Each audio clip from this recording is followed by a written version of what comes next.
स्वागत करते हैं आज के वीडियो में।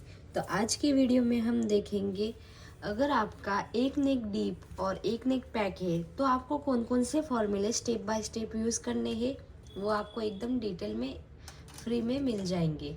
तो वीडियो को एंड तक देखना मत भूलिएगा और अगर कुछ भी डाउट है तो कमेंट करके ज़रूर बताना। तो सबसे पहले तो आप यहाँ पे देख सकते हैं, अगर आपका एक नेक डीप और एक नेक पैक, तो आप सभी को पता ही होगा कि हमारा किस तरह से पैटर्न रहता है। समझो हमारा फ्रंट पार्ट का नेक डीप है इस तरह से, या फिर सर्कल, ये तो हुआ हमारा फ्रंट पार्ट।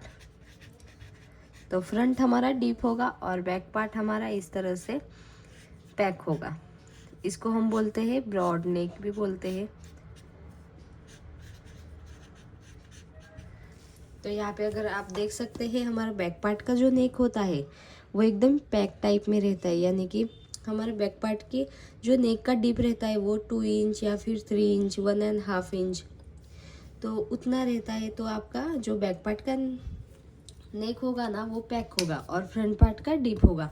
तो डीप आपका यहाँ पे किसी भी टाइप का पैटर्न हो सकता है, वी शेप का भी नेक हो सकता है, या फिर इस तरह से स्क्वायर शेप में, या फिर जो स्वीट हार्ट नेक है, इस तरह से बहुत सारे पैटर्न रहते हैं डीप नेक में भी।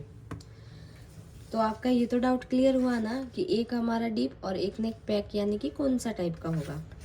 फिर आता है, हम सबसे पहले तो क्या यूज़ करते हैं, फ्रंट डीप और बैक पैक, यानी कि सबसे पहले तो हम आर्मोल की मार्किंग करते हैं। आप सभी को पता ही होगा, अगर आप रेगुलर ड्राफ्टिंग या फिर स्टिचिंग वगैरह करते हैं तो आप सभी को पता ही होगा कि हम आर्मोल में सेम टू सेम मार्किंग करते हैं, जो पहले स्टेप यूज़ होती थी ना उसमें।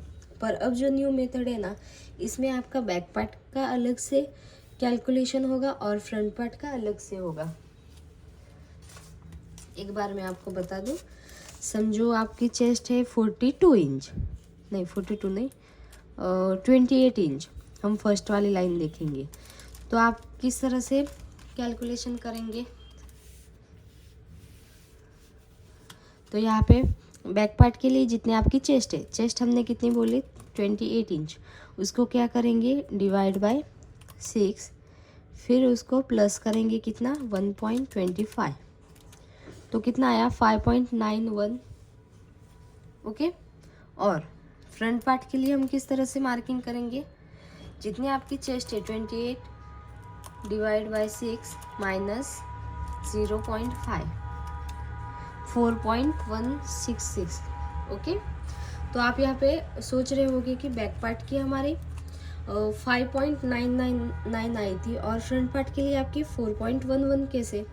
तो यहाँ पे दोनों फॉर्मूले अलग से यूज़ होते हैं, पर अगर आप स्टेप बाय स्टेप ड्राफ्टिंग करेंगे तो आपका एकदम आप खुद ही सोचेंगे कि हाँ मैम, हमारा जो फ्रंट पार्ट का आर्मोल है वो कम आया है और बैक पार्ट का ज़्यादा, क्योंकि जो हमारा फ्रंट पार्ट का बॉडी का मूवमेंट होता है ना, वहाँ से आपका शोल्डर कम ही रहता है और बैक पार्ट में आपका राउंड की तरह। अगर आप खुद मेजर करके देखेंगे ना तो आपको पता चलेगा कि हमारा जो आर्मोल होता है वो हम स्लीव्स कट करते वक्त भी आप सभी को पता ही होगा कि फ्रंट पार्ट में हमारा आर्मोल कम रहता है और बैक पार्ट में हमारा ज़्यादा रहता है। इस वजह से ये माइनस होगा ना तो भी आपका कुछ भी प्रॉब्लम नहीं होगा। वो भी हम आगे स्टेप बाय स्टेप सारे ब्लाउज की कटिंग बताएंगे ना, तब आपके सारे डाउट क्लियर होंगे। पर अगर मैं डायरेक्ट ही आपको बता दूं कि इस तरह से कटिंग करना है तो आप भी कंफ्यूज हो जाएंगे कि मैम आपने कौन से फॉर्मूले यूज़ किए। इस वजह से मैंने सोचा सबसे पहले तो सारे फॉर्मूले के वीडियो बना दूं, उसके बाद ब्लाउज़ की कटिंग और स्टिचिंग दोनों बनाएंगे वीडियो। तो यहाँ पे आप देख सकते हैं, अगर आपकी चेस्ट 32 है तो आप सेकेंड लाइन देखेंगे। ओके। फिर आपका आता है आर्मोल डार्ट। तो अब आता है आर्मोल डार्ट, यानी कि आर्मोल में आपको किस तरह से डार्ट लेना है। तो आर्मोल में पहले हम क्या करते थे, डायरेक्ट चार्ट के अकॉर्डिंग डार्ट लेते थे, पर जो इस मेथड है ना, न्यू मेथड, इससे क्या होगा, जो आपकी अपर चेस्ट और चेस्ट में गैप है ना, यानी कि फुल चेस्ट और जो हमारी अपर चेस्ट है उसमें जितना आपका गैप आ रहा है उसके अकॉर्डिंग आपको आर्मोल में डार्ट लेना है, ताकि वहाँ पे क्रीज वगैरह कुछ भी ना आए। अब आप सोच रहे होंगे कि हमारा जो फुल चेस्ट का गैप होता है, एक बार मैं यहाँ पे ड्राफ्टिंग करके बता दूँ।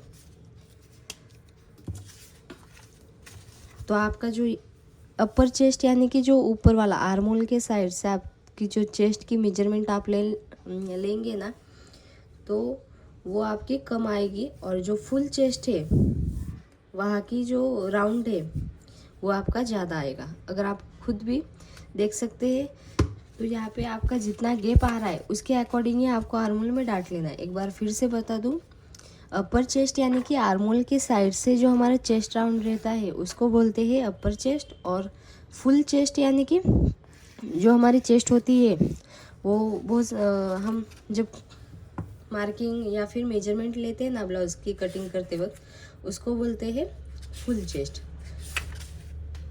तो इस मेथड में पूरा का पूरा ये डिफरेंट रहता है आर्मोल के डाट के लिए ही, क्योंकि आपका जितना गैप आ रहा है उसके अकॉर्डिंग ही आपको आर्मोल में डाट लेना है। ओके, फिर आएगा क्रॉस मार्किंग।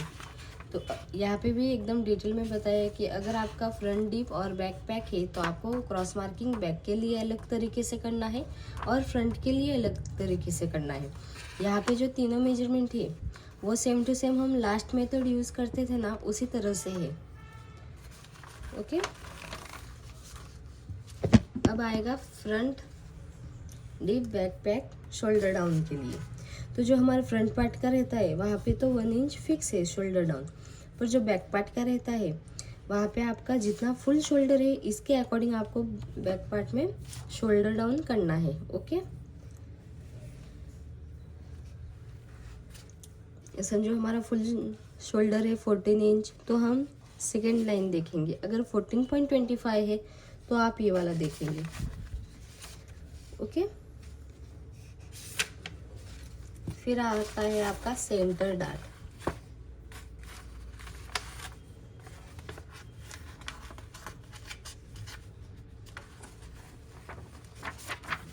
सेंटर डार्ट यानी कि जो हम ब्लाउज का यहाँ से आपका यहाँ से समझो यहाँ पे हमारा पैटर्न है, तो ये तो हुआ आर्मोल के साइड से हमारा डार्ट, ये होता है सेंटर वाला डार्ट और ये होता है वेस्ट वाला डार्ट। इस तरह से 3 टाइप के डार्ट होते हैं।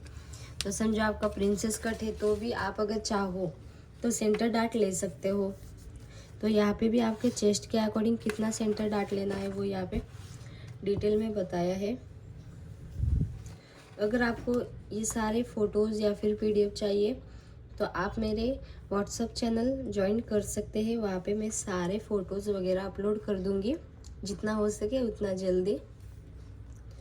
तो वो मेरे चैनल के बायो में हमने व्हाट्सअप चैनल भी लिंक डाल दिया है, आप वहाँ पे ज्वाइन कर सकते हैं। फिर आता है आपका फ्रंट डीप बैक पैक के लिए फ्रंट लूजिंग के लिए। तो पहले हम फिक्स लूजिंग रखते थे, पर अभी अगर आपका पैक हो डीप हो कुछ भी हो, कौन सा भी ब्लाउज हो, तो भी आपको जितनी आपकी चेस्ट है उसके अकॉर्डिंग ही आपको लूजिंग लेनी है। तो यहाँ पे बैक पार्ट में हम कुछ भी लूजिंग नहीं लेते, सिर्फ फ्रंट पार्ट के लिए लेते हैं। अगर आप बैक पार्ट के लिए टक्स वगैरह यहाँ पे जो हम वेस्ट में टक्स डालते हैं, अगर आप टक्स ले रहे हो तो आप वो वहाँ पे 1 इंच ऐड कर सकते हो वेस्ट में। वो हम आगे एकदम डिटेल में बताएंगे। तो आप मुझे कमेंट करके बताइए कि आपको पहले प्रिंसेस कट ब्लाउज़ की ड्राफ्टिंग चाहिए या फिर 4 टक्स ब्लाउज़ के लिए। जल्दी से जल्दी कमेंट कीजिए, ताकि जितने ज़्यादा कमेंट आएंगे उसके अकॉर्डिंग मैं ब्लाउज़ की नेक्स्ट वीडियो ड्राफ्टिंग बताऊंगी, और कटिंग और स्टिचिंग दोनों ही एक साथ में ही बताएंगे। तो फ्रंट लूजिंग चार्ट देखा क्लियरली? ओके, फिर आता है आपका वेस्ट डार्ट, यानी कि मैंने पहले से ही बता दिया था, यहाँ पे वेस्ट की साइड से जो डार्ट रहता है ना वो, तो वो भी आपके चेस्ट के अकॉर्डिंग ही आपको डार्ट लेना है। अब आप सोच रहे होंगे कि मैम 6.25 यानी कि कितना बड़ा डार्ट होगा, पर अगर आप 6.25 डार्ट ले रहे हो यहाँ से, तो आप जब वेस्ट में मार्किंग करेंगे तो आप क्या करेंगे, जितने आपके वेस्ट है उसको डिवाइड बाय 4 करेंगे। फिर 4 करने के बाद जितना आपका आंसर आया, समझो 4 इंच आया या फिर 6 इंच आया, तो 6 इंच में आप जितना अपना डार्ट लिया है वो भी आपको ऐड करना है। ओके।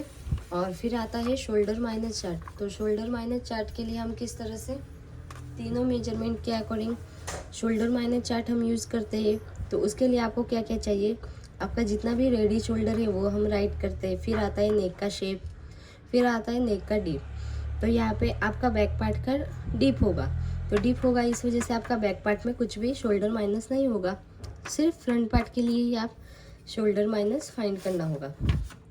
बैक पार्ट में आप क्या करेंगे, जितना आपका यहाँ से रेडी शोल्डर है इसके अकॉर्डिंग आपको वहाँ से शोल्डर में से इस तरह से ये वाले माइनस करने हैं। ये सारे के सारे माइनस नहीं करने, आपका जितना रेडी शोल्डर है, समझो हमारे रेडी शोल्डर है 2.25, तो हम कितना माइनस करेंगे, हाफ इंच। ओके, वो भी इस वाले साइड से।